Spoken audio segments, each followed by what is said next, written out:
வணக்கம் மாணவர்களே. இப்போ அந்த வீடியோவில் 11ஆம் வகுப்பு பயாலஜி எக்ஸாமுக்கான நம்ம ஒரு மாடல் கொஸ்டின் தான் பார்த்துக்கிட்டு இருக்கோம். ஃபஸ்ட்டு நமக்கு பயோபாட்னி கொஸ்டின் கொடுத்துருக்காங்க.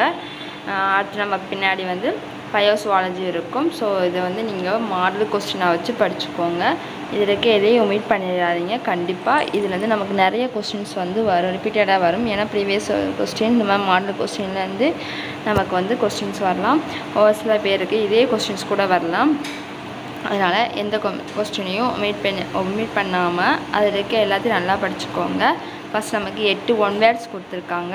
அடுத்து செக்ஷன் 2ல் பார்த்திங்கன்னா நமக்கு 2 மார்க் கொஸ்டின்ஸ் கொடுத்துருக்காங்க.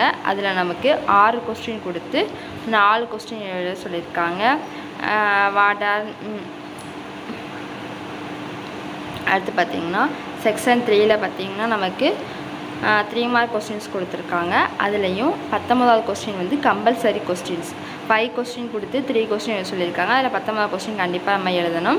அந்த மாதிரி கொடுத்துருக்காங்க. அடுத்து பயோசுவாலஜியும் அதே மாதிரி தான். நமக்கு ஃபஸ்ட்டு ஒரு 8 1 வேர்ட்ஸ் கொடுத்துருப்பாங்க. அடுத்து 2 மார்க் கொஸ்டின்ஸ், அடுத்து 3 மார்க் கொஸ்டின்ஸ், அடுத்து 5 மார்க் கொஸ்டின்ஸ். எதையுமே சாய்ஸ் இல்லாமல் படிச்சுக்கோங்க. அப்படி படித்தா தான் அவங்களுக்கு ரொம்ப யூஸ்ஃபுல்லாக இருக்கும். சாய்ஸ் விட்டு படிக்காதீங்க. சாய்ஸ் இல்லாமல் எல்லாத்தையும் படிச்சிட்டிங்கனாலே போதும். எக்ஸாம் நீங்கள் நல்ல மார்க் எடுக்க முடியும். ஸோ எதையும் ஒமிட் பண்ணாமல் படிச்சுக்கோங்க.